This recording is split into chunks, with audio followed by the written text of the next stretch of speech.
Sí, sí, cabal. Él dio como ciertos aspectos que se podrían tomar. Entre uno de los importantes van a ser los sujetos, ¿verdad? Entonces, para que tengamos una idea, ¿qué diferencia va a haber entre tratados y convenios? Vamos a tomar tres aspectos importantes. El primero va a ser los sujetos, el segundo va a ser el objeto y el tercero va a ser el cuerpo normativo que lo regula. Entonces, vamos a ir desglosando poquito a poquito cada uno de estos conceptos. El primero, los sujetos. Los sujetos en los tratados deben ser sujetos de derecho internacional público. ¿Qué quiere decir esto? De que tienen que ser estados, organizaciones internacionales o también tenemos instituciones internacionales como las ONGs, ¿verdad? Que pueden ir celebrando estos tratados. La finalidad es de que sea obligatorio de cumplimiento para los estados, ¿verdad? O sea, que en todo el territorio pues se vayan cumpliendo esos aspectos. El claro ejemplo que tenemos nosotros sobre un tratado o que va a ir relacionado a los tratados va a ser los objetivos de desarrollo. Los objetivos de desarrollo van a ser de estricto cumplimiento en todo el mundo, ¿verdad? Pero son como cosas tan cotidianas de que no los tomamos así, pero sí es directamente relacionado a estados y que los objetivos de desarrollo van a ir pues mejorando aspectos sociales cotidianos que nadie se fija, ¿verdad? Pero que al final de cuentas es un tratado. En los convenios no hay necesidad de que sean sujetos de derecho internacional, ¿verdad? Sino pueden ser en este caso, pueden ser personas jurídicas, ¿verdad? Pero que siempre puedan traer un beneficio al Estado. El segundo punto, el objetivo. Dentro de los tratados, retomando el ejemplo de los objetivos de desarrollo de la ONU, es directamente mejorar todos los aspectos sociales, de que se mejore salud, que se mejore la ecología, que se mejore el medio ambiente, que se mejore el trabajo, que se mejore las alianzas para resolver cualquier conflicto, que se mejore el trabajo, que se mejore la vida silvestre, que se mejore todo lo relacionado al mar, ¿verdad? En cambio, un convenio subjetivo no va a ser mejorar todos los aspectos sociales, sino solo va a ser mejorar los aspectos económicos. Porque si estamos hablando de que van a ser entre dos personas jurídicas, hacemos referencia de que van a ser dos sociedades, ¿verdad? Dos empresas, dos industrias que buscan pues un beneficio económico. Entonces los convenios se pueden ir directamente enfocados a lo económico. Y lo último es la norma que les da vida, ¿verdad? Porque los tratados siempre va a ser referencia a otro cuerpo normativo que les va a dar vida o que en este caso los va a poder ayudar a fundamentarse. En el caso contrario de los convenios no necesitan de un tratado, ¿verdad? Porque como va a ser una relación directa entre dos organizaciones, ya sean lucrativas y no estatales, entonces van a ser esas tres diferencias. Entonces, recapitulando un poquito, ¿qué diferencia hay entre un tratado y un convenio? Van a ser los sujetos, ya vimos de que en los tratados van a ser sujetos de derecho público, o sea, estados, organizaciones internacionales, ONGs, etcétera. Y en los convenios pueden ser ya sea solo entre dos estados o en sociedades, empresas, también cualquier persona jurídica, ¿verdad? Ahora, el objetivo es que en el derecho, en los tratados, serán el mejorar todos los aspectos sociales. En los convenios, solo aspectos económicos directamente. Y los cuerpos que lo regulan, los tratados normalmente siempre va a tener una fuente más directa que les va a dar vida, como en el caso de los convenios de tratados de Viena, ¿verdad? La Convención de Tratados de Viena, que eso es toda la guía de cómo se debería hacer un tratado, ¿verdad? Y en el caso de los convenios no necesitan de otro cuerpo normativo para poder nacer a la vida jurídica. Ok, entonces, ahora sí, un aspecto que les va a servir para el privado, otro, ¿verdad? Otro de que les estoy mencionando. ¿Cómo es que se celebran los convenios? O cómo es de que va a ser el proceso para que nazcan a la vida jurídica dentro del territorio guatemalteco. Esto sí se los van a, no sé si se los van a preguntar directamente porque todos los exámenes son diferentes, pero en mi caso pues sí me preguntaron, ¿verdad? O sea, sí fue como algo de que yo dije, bueno, o sea, sí sí lo pude estudiar, entonces sí me lo pudieron preguntar y sí es directamente de la clase, entonces sí es un aspecto que podrían tomar. Eh, Esto no es directamente de que les vayan a preguntar en el examen de la clase, es más que todo para el privado, ¿verdad? Entonces, ¿cómo se celebran los convenios? Los convenios primero van a tener una negociación.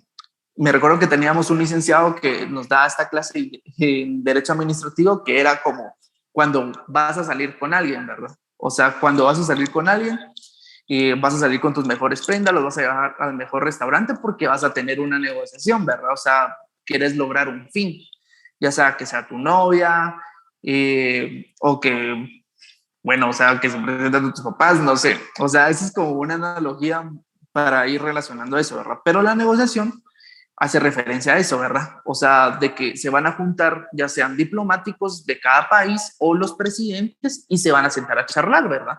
Él decía de que siempre en estas charlas siempre se llevan como la carta de presentación y la carta de presentación, según ese licenciado, era el licor que representara el país, ¿verdad? En el caso de Guatemala, se podría decir de que llevaba un ron Zacapa, ¿verdad? Que con el ron Zacapa, pues ahí las negociaciones salían mucho más sencillas y así.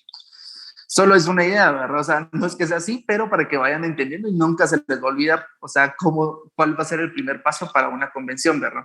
Que va a ser la negociación. Entonces tenemos la negociación, luego se llega ok, nos pusimos de acuerdo, todo bien, entonces lo celebramos.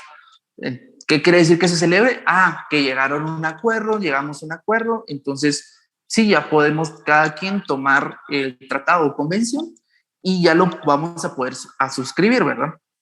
Entonces, en esta suscripción van a ser otro aspecto importante para sus privados, que va a ser el trámite legislativo. ¿Cuál va a ser el trámite para la creación de una ley? Si ahorita no los tienen como muy claro, pues vamos a hacer un repaso rapidito ahorita, solo para que lo tengan claro, ¿verdad? ¿Cuál va a ser la creación de las normas dentro de Guatemala? Entonces tenemos que primero, pues se presenta la ley, ¿verdad?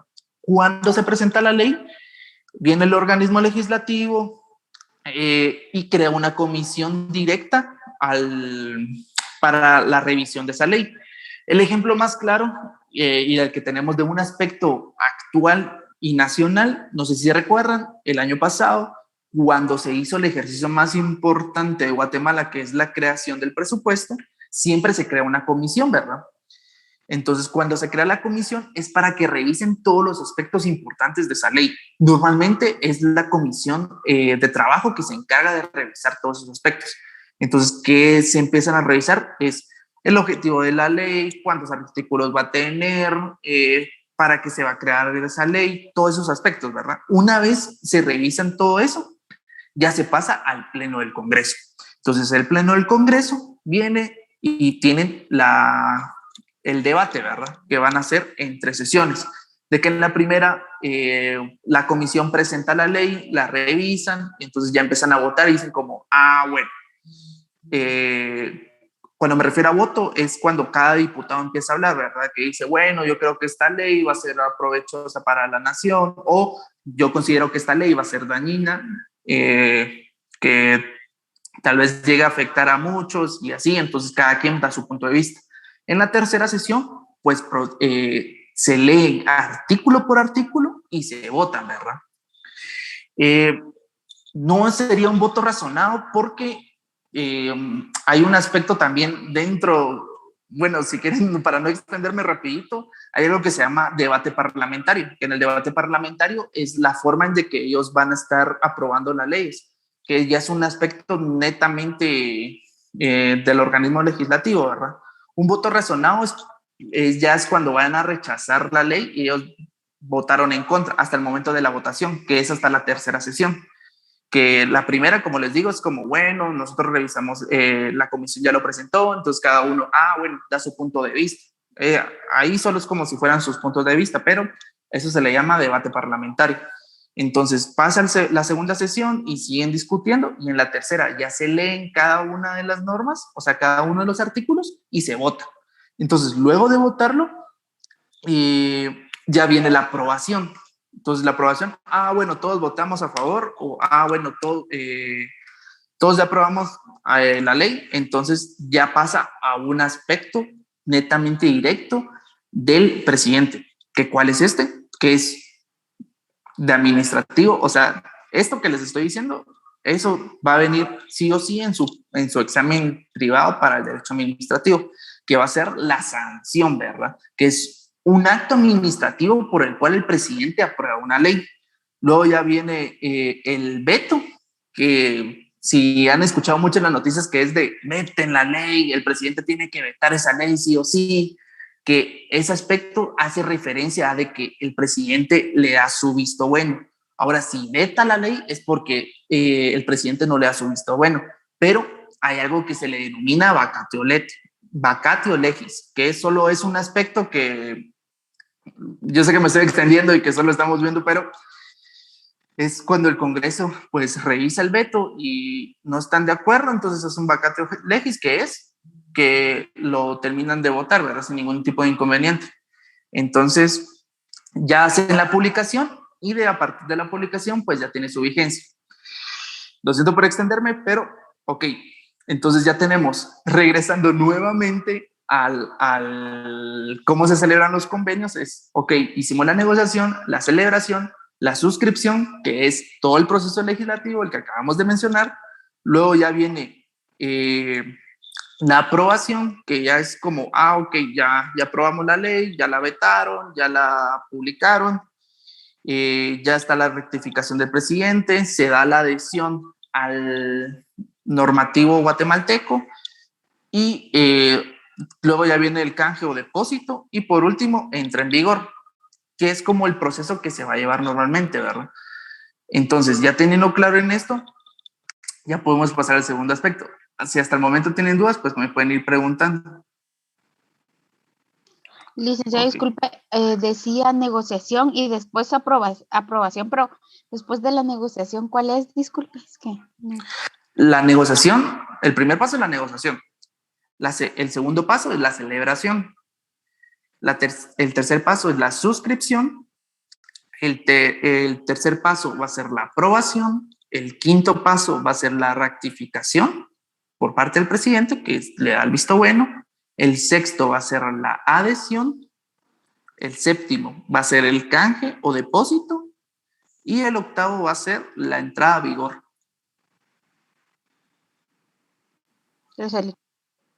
Ok. Entonces, siguiendo directamente con las fuentes del derecho internacional privado, ok, ya vimos de que las fuentes directas vamos a tener la ley nacional, vamos a tener tratados internacionales y las convenciones, ¿verdad? Entre particulares. Y si hay una fuente directa, tiene que haber una fuente indirecta, que estas van a estar conformadas por la costumbre, la jurisprudencia, la doctrina y los principios generales del derecho. Ahora bien, a este punto, como ustedes ya van a estar a punto de cerrar, dígame, buenas noches. Sí, buenas noches. Súper, ¿será que puede ir un poquito más despacio? Siento que va muy rápido y no da tiempo de copiar ni de comprender bien todo lo que... Disculpe. Ok, miren, sí, no tengan pena, igual se les va a estar mandando las diapositivas, esto solo es para que, o sea, yo cuando ya les voy a decir aspectos de las clases, sí se las voy a ir mencionando más lento para que lo puedan ir apuntando, pero esto como la celebración de los convenios, qué diferencias hay entre tratados y convenios, el proceso legislativo, eso es más que todo para su proceso de privado, ¿verdad? O sea, solo son aspectos de que vayamos tomando aquí y que al momento del privado pues se les haga mucho más fácil tomarlo, ¿verdad? Comprendo, le agradezco, disculpa la interrupción. No tengan ningún inconveniente. Ok, entonces continuando con las fuentes del derecho internacional privado. Si quieren verlo así, aspectos de la clase. Están las fuentes directas y las fuentes indirectas. En las fuentes directas vamos a encontrar las que ya les había mencionado, ¿verdad? La ley nacional, los tratados internacionales y convención entre particulares. Ahora, si tenemos una fuente directa, tiene que haber una fuente indirecta. Y en las fuentes indirectas vamos a tener la costumbre, la jurisprudencia, la doctrina y principios generales del derecho. Ahora bien,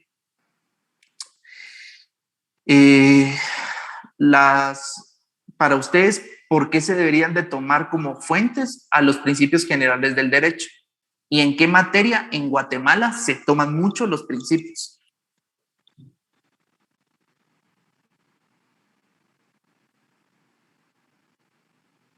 Vamos a ver. En derecho procesal penal. Sí, es una. Pero ¿por qué se toman tan importantes los principios?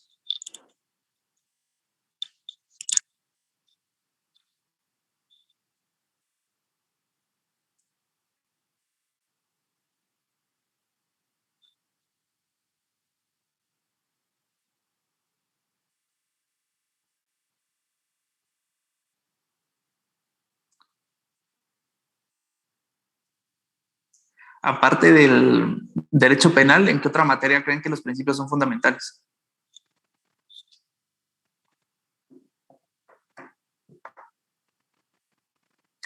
Exacto, Leslie, en derecho laboral. En derecho laboral, para poder hasta fundamentarse en una demanda, van a ser los principios, ¿verdad? El principio de tutelariedad, el principio de... El principio de... A ver, ¿qué otro me recuerdo? Bueno, sí, el principio de totalidad es el que tengo más presente porque sí lo he visto mucho ahorita. Pero lo que busca es siempre de que estén al mismo nivel el patrón y el trabajador. Entonces, esos mismos principios lo que buscan es eso, ¿verdad? De que se crean relaciones de derecho y que sean como que siempre estén en igual de condiciones, ¿verdad? Entonces, o que hace referencia directamente que el principio de titularidad es que el derecho de trabajo siempre va a buscar proteger al trabajador por las relaciones económicas, ¿verdad? O sea, creo que todos hemos tenido como la idea de que el patrono siempre va a tener las de ganar, ¿verdad? Pero en el derecho laboral no, por eso existe el principio de tutelaridad, el principio de igualdad, ¿verdad? O sea, de que lo que busca es poner en igual de condiciones. Entonces, ok, pero si es un principio, eso quiere decir de que le da vida al mismo derecho, ¿verdad? Entonces, por eso se le toma como una fuente. Entonces, retomando nuevamente las fuentes del derecho internacional privado, vamos a tener las fuentes directas y las fuentes indirectas. Las fuentes directas, ley nacional, tratados internacionales y convención entre particulares. Y entre las fuentes indirectas vamos a ver la costumbre, la jurisprudencia, la doctrina y los principios generales del derecho. Disculpen que también sea muy reiterativo, pero así se les va a ir quedando. Entonces yo voy repitiendo y repitiendo hasta que, espero yo, pues que se les vaya quedando un poquito y ya no tengan ningún tipo de inconveniente. Entonces, dentro del derecho en general, siempre vamos a tener diferentes fuentes del derecho, ¿verdad? Y una de ellas siempre va a ser la doctrina. Y para ustedes, ¿qué es la doctrina?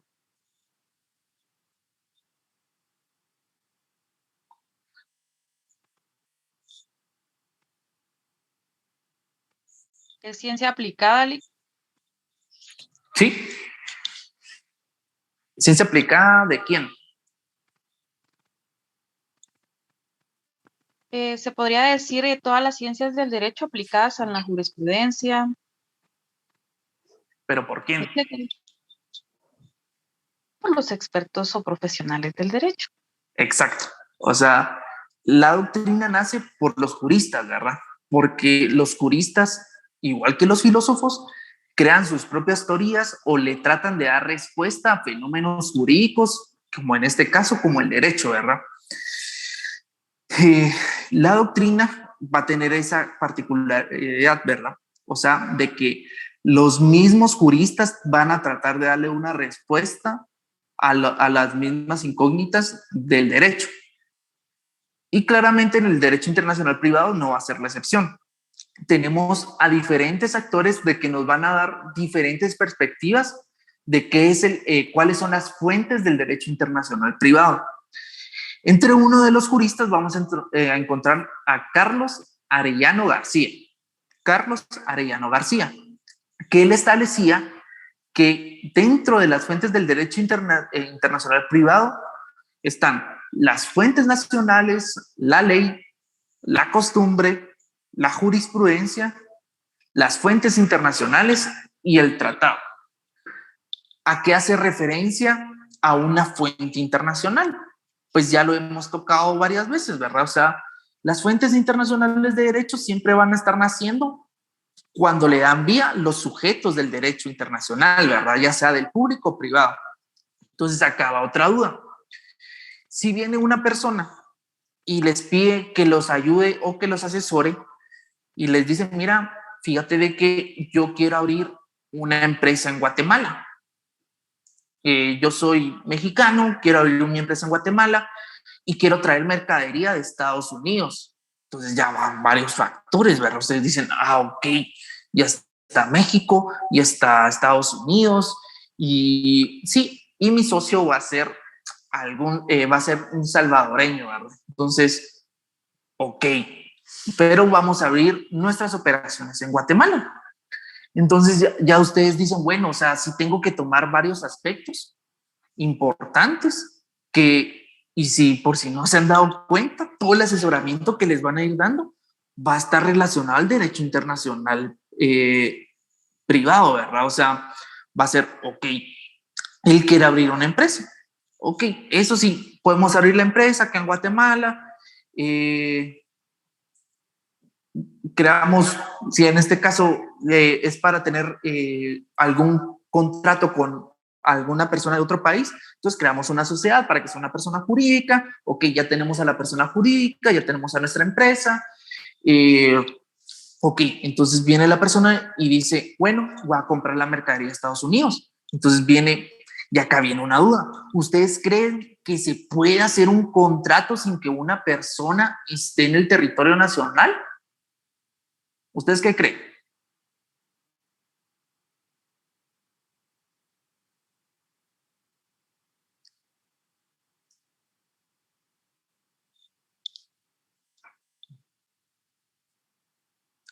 ¿Ustedes qué Buenas creen? noches. Buenas noches. Yo creo que sí se puede dar, ya que se puede poner un representante legal para hacer diferentes contratos acá en Guatemala. Ok. Primer aspecto, ajá. Esa es una respuesta. Puede haber un representante legal. Ok, vamos a leer el chat. Vamos a ver, dice, si nombran un mandatario a través de un mandato, siempre que cumpla con los requisitos que establece nuestra legislación.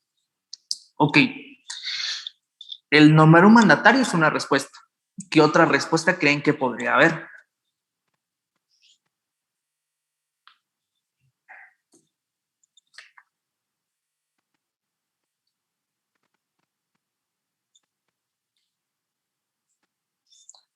Se los voy a poner otro, igual con el mismo caso. Le van a comprar mercadería a una empresa en Estados Unidos. Y viene la empresa de Estados Unidos y dice, mira, fíjate que no tengo a nadie en Guatemala, ¿verdad? Entonces, ¿qué podemos hacer ahí? O sea, fíjate que no te puedo mandar a nadie y, o sea, no podemos hacer ningún mandato. ¿Qué es lo que podemos hacer?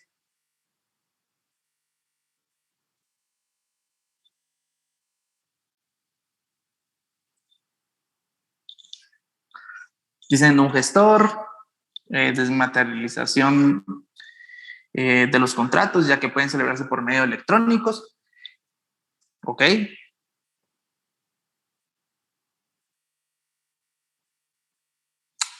Acá vamos a otra idea. Entonces, cuando ustedes, no sé si han comprado por internet, si alguno ya pudo comprar por internet, me puede contar cómo le hace, ¿verdad? O sea, si van a comprar, no sé, por Amazon, si quieren traer una camisa, un vaso, ahí les están pidiendo de que la persona que les esté vendiendo esté dentro del territorio nacional.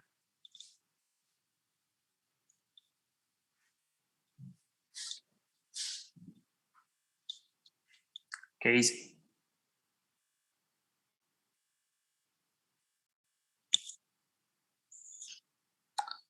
¿Ustedes qué creen?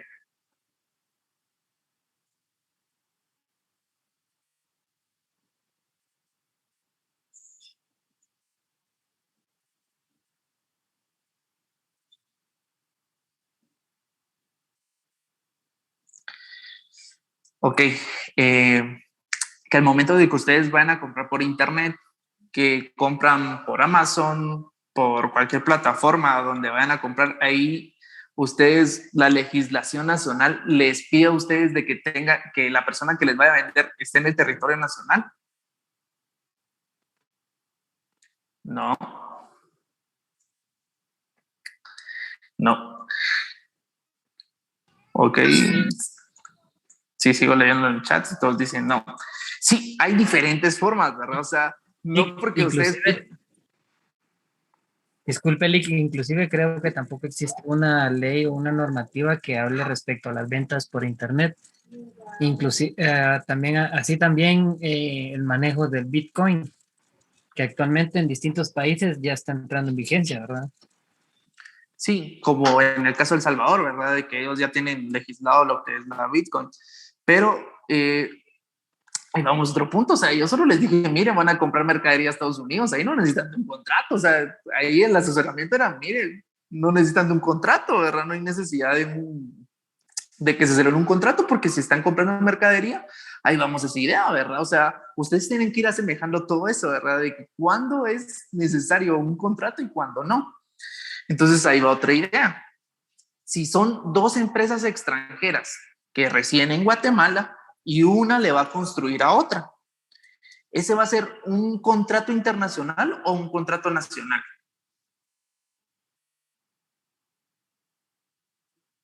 ¿Ustedes qué creen?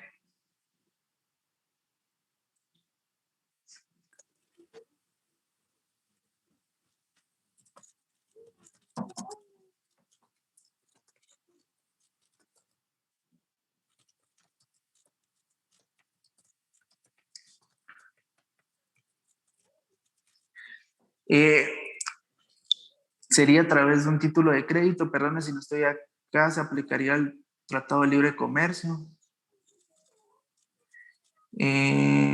Disculpe, sería nacional, ya que se encuentra en el territorio de Guatemala. Un contrato nacional puede celebrarse en las sedes de Guatemala.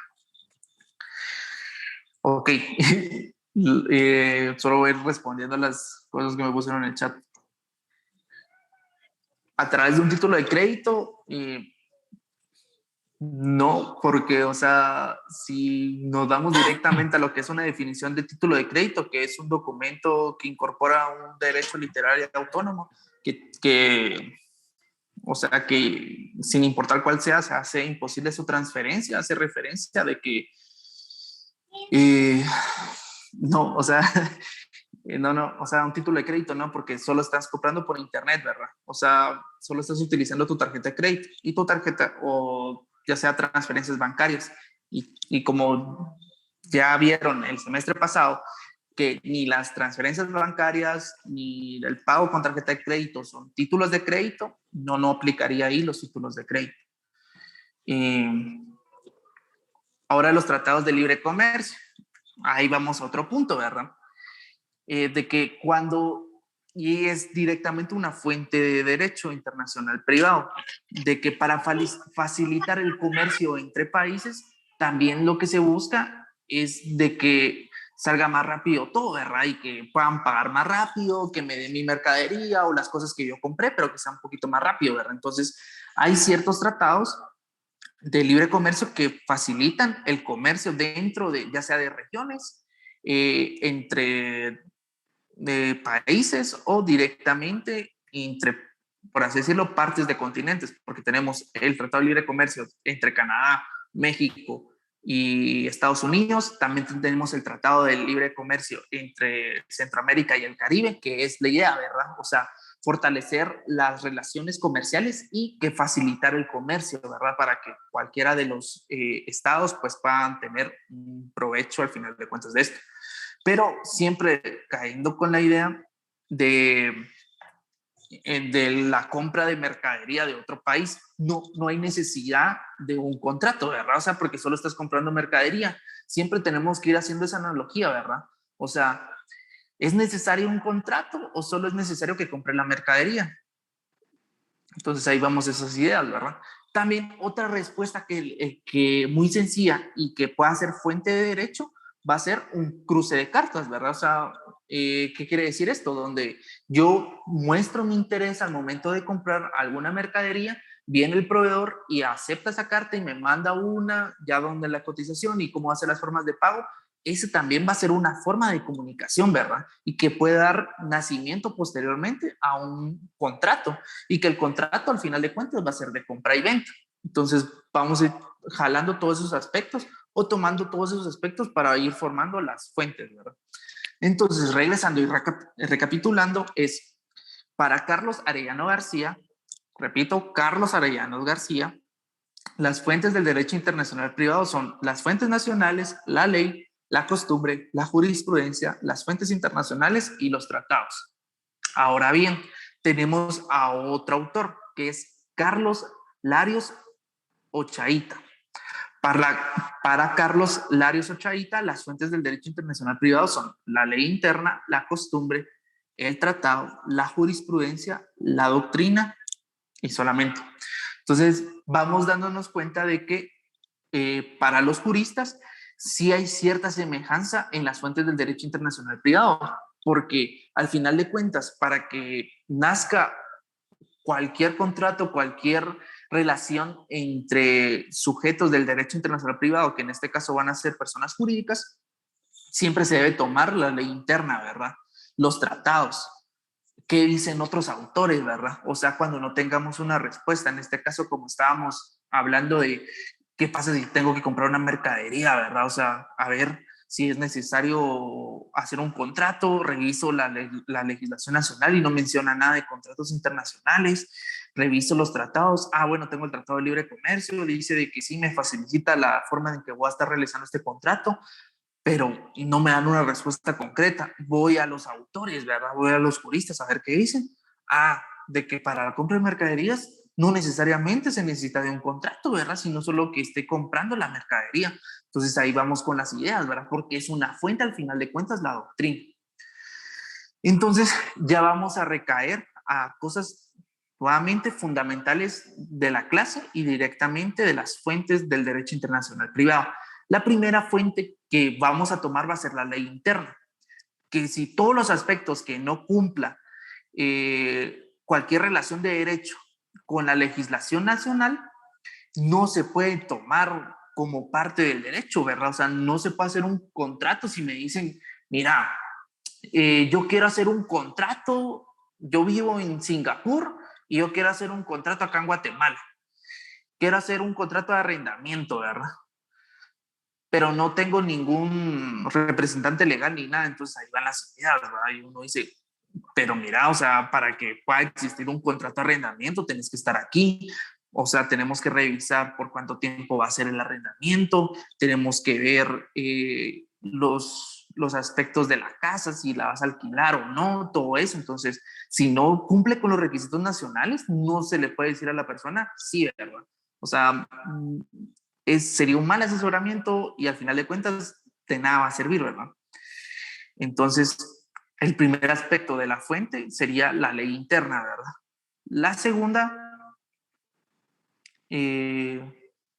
bueno, en el caso de la ley interna son aquellas normas jurídicas que tiene cada estado para solucionar conflictos de la ley o concurrencias de la ley. En Guatemala tenemos la ley del organismo judicial, en la cual establece que las normas para poder dimitir son conflictos de la ley. Entonces, ok, igual manera tenemos de que para que corresponda dentro del organismo legislativo, quien conoce las iniciativas de ley de conformidad a lo que preceptúa el artículo 174 es la ley de la ley del organismo legislativo, deben conocer el pleno del Congreso. ¿Qué quiere decir esto? A lo que estamos haciendo referencia, ¿verdad? Ya hablamos de que todo convenio tratado que quiera entrar por Guatemala tiene que entrar como una iniciativa de ley en la suscripción de los convenios, ¿verdad? O sea, ya vimos de que cuál va a ser el proceso legislativo, que se presenta la ley, se discute, se aprueba, se sanciona, se promulga y entra en vigencia. Entonces, ya entendemos de que todos los tratados o convenios internacionales que tengan que tener efectos acá en Guatemala tienen que pasar por el proceso legislativo, o sea, los tiene que conocer el Pleno del Congreso. Ahora bien, la costumbre.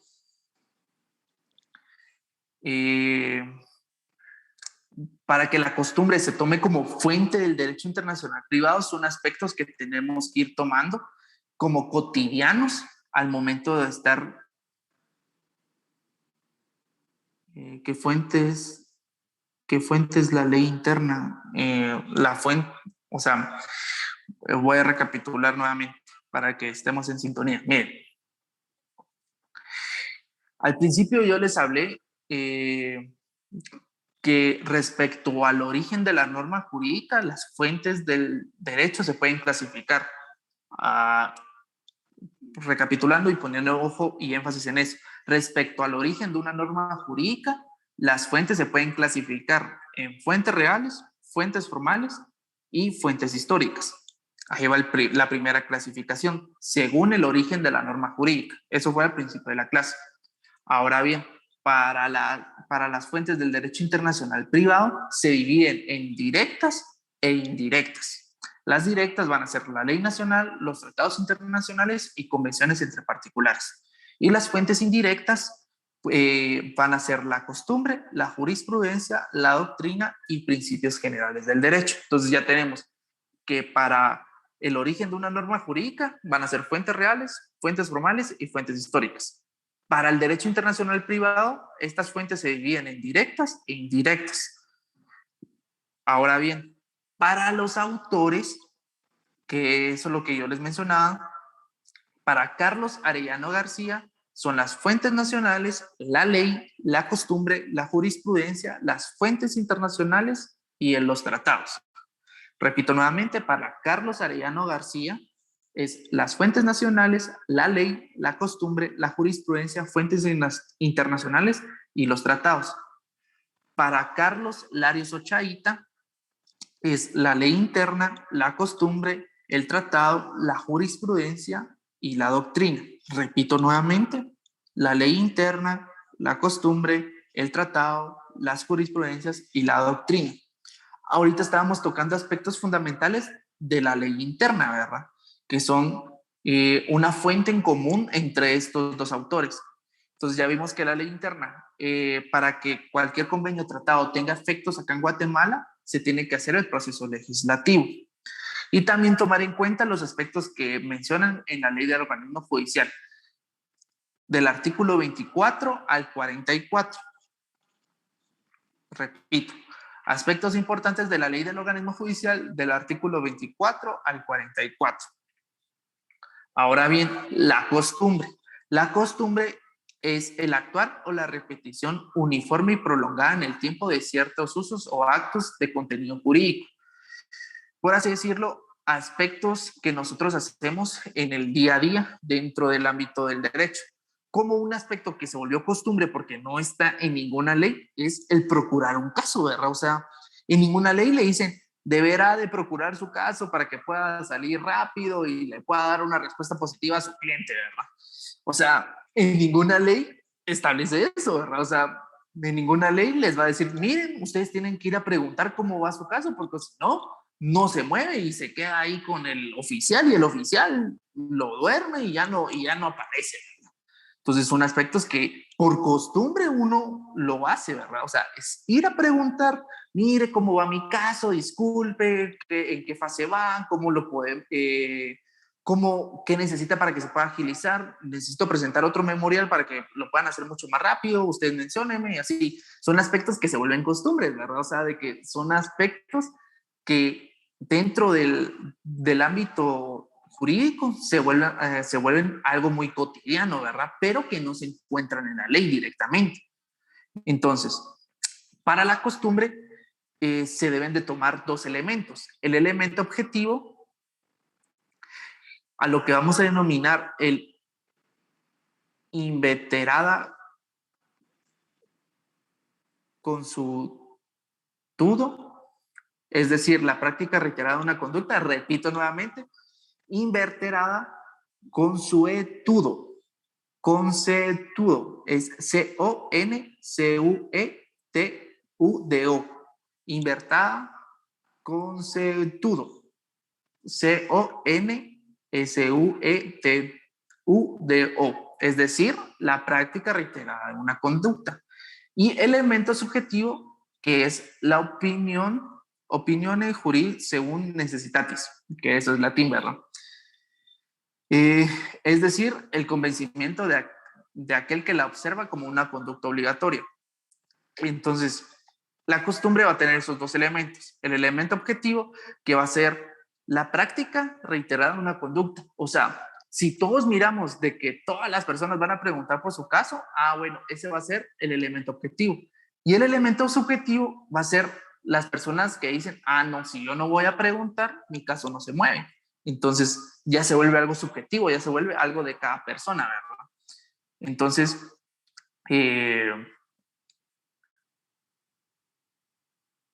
sí, ahí está. Gracias. Ok.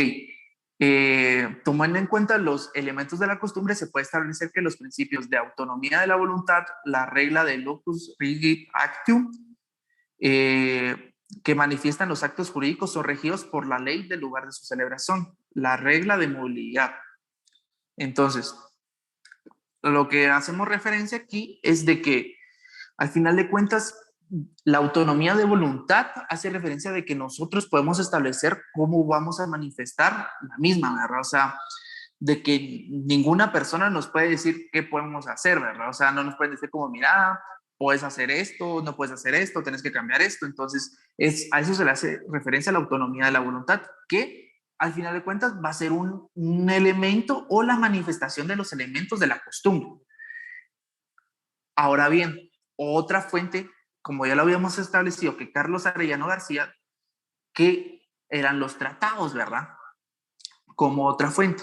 Y define a los tratados como el resultado del consenso expreso entre sujetos de la comunidad internacional, que la verdadera fuente formal, o sea, la manera de crear normas jurídicas, es el acuerdo de voluntades de entidades estatales, soberanos u organismos internacionales para crear una norma de conducta. Entonces, ya tenemos, cuando les pregunté la definición de tratado, esta va a ser una definición, ¿verdad? Según Carlos Arellano García, que es un resultado del consenso expreso entre sujetos de la comunidad internacional. Repito nuevamente, es un resultado del consenso expreso entre los sujetos de la comunidad internacional, que va a dar vida a la verdadera fuente formal, o sea, a la manera de crear normas jurídicas. Nuevamente, es el resultado del consenso expreso entre los sujetos de la comunidad internacional que es la verdadera fuente formal, o sea, la manera de crear normas jurídicas. Otros autores consideran que los tratados son una forma especial de ley interna. Por su parte, el licenciado Lario Suchavita considera que cada día adquiere más relevancia los tratados y cita entre ellos el Código de Derecho Internacional Privado, o sea, el Código de Bustamante, la Convención sobre el Consentimiento para el Matrimonio, la Convención Interamericana sobre el Conflicto de la Ley de Materia de Letras de Cambio, entre otros, ¿verdad?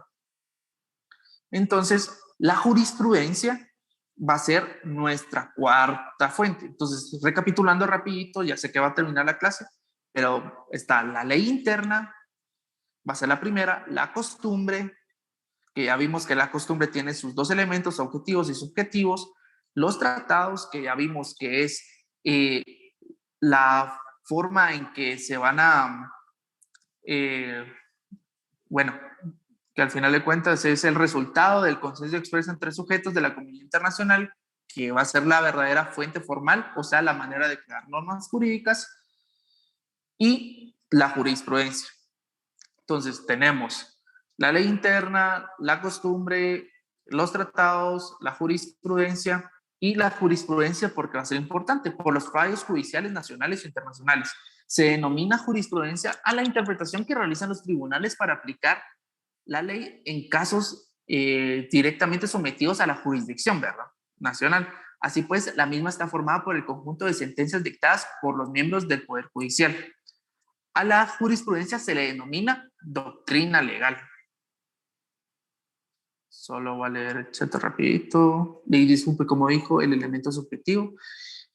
Todo lo que nos está diciendo está en las diapositivas.